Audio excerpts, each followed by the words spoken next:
Hi, welcome to Crown City News Real Estate segment. I'm your host, Anne-Marie Villicana, and we are going to speak with Henry Chen of Get Insured Inc. about loans today. So welcome.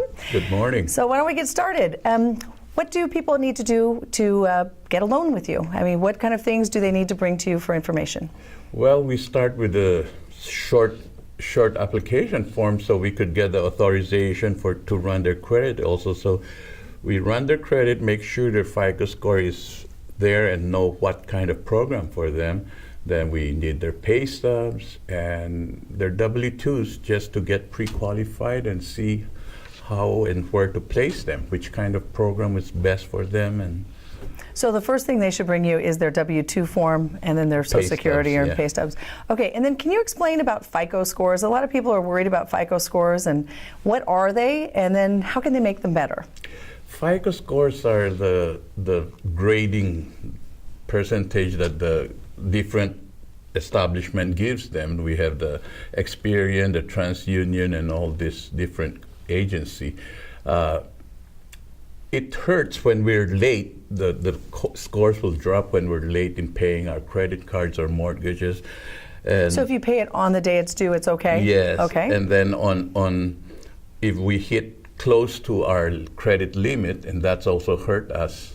So if to better our FICO score is sometimes I'll just ask our client to pay down the credit balance around 30% of the credit limit. So okay, so it's better, so you should only spend 70% of your limit. So if you have $100, you only spend 70 or you only spend 30?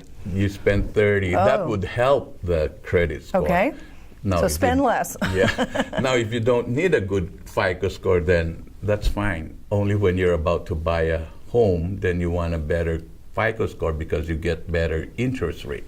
Now, what about the people who have just been afraid to have credit cards? Maybe they've had past problems and they're really more cash oriented. What do you tell those people? We tell them to get at least 3 active credit cards to get a good FICO scores to get a better program for them. And are there particular credit cards? Should they be getting a gas card or a Visa? It doesn't really matter. It doesn't matter. And what? And then they have to use it though, right? So, and then pay it regularly. And then about how long does it take to improve their credit scores? Easy, less than a month. Really? It will come out, yeah. Oh, that improves it. Okay. Yeah. So now, what is the difference between pre-approval and pre-qualification? Because that is sometimes very confusing. Yeah, pre-qual is many times it's verbal. It's not actually being computed. So it's just verbal. Okay, I have X amount of dollars to buy a home. I'm making $5,000 a month. Those are verbal. Now, pre-approved is if they already gave us all the documents that we needed, then they're actually approved. Okay, so now say I'm representing the seller and I receive a pre-qualification letter. What am I going to look at as a seller?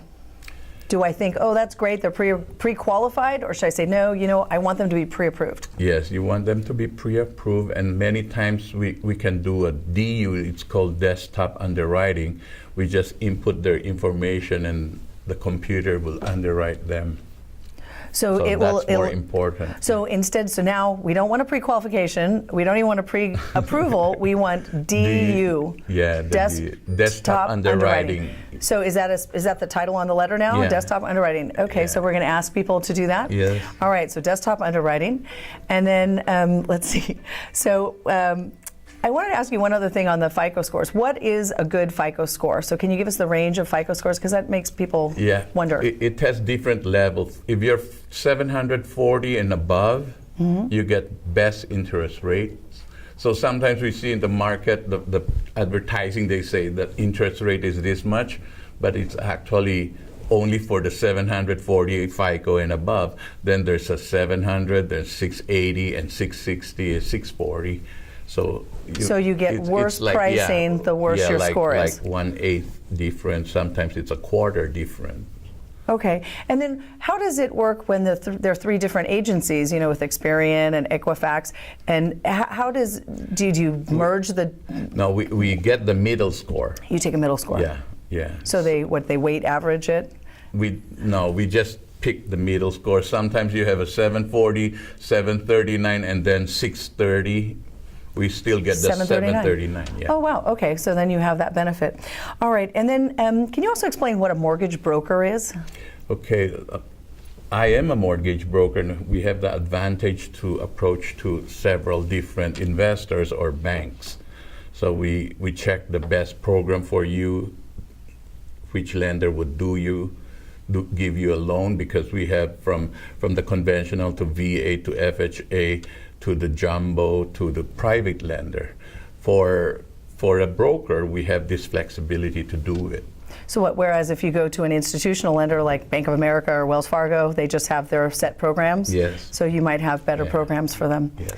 Well, that's great. Well, I so appreciate your coming and explaining to our listeners, what they need to do when they're out buying a property. So as usual, I always say, if you're going to sell or buy, just call us, and Henry Chen can get you pre-approved, and actually he can get desktop underwriting for you so that you really look great in front of that seller. And we'll see you next week.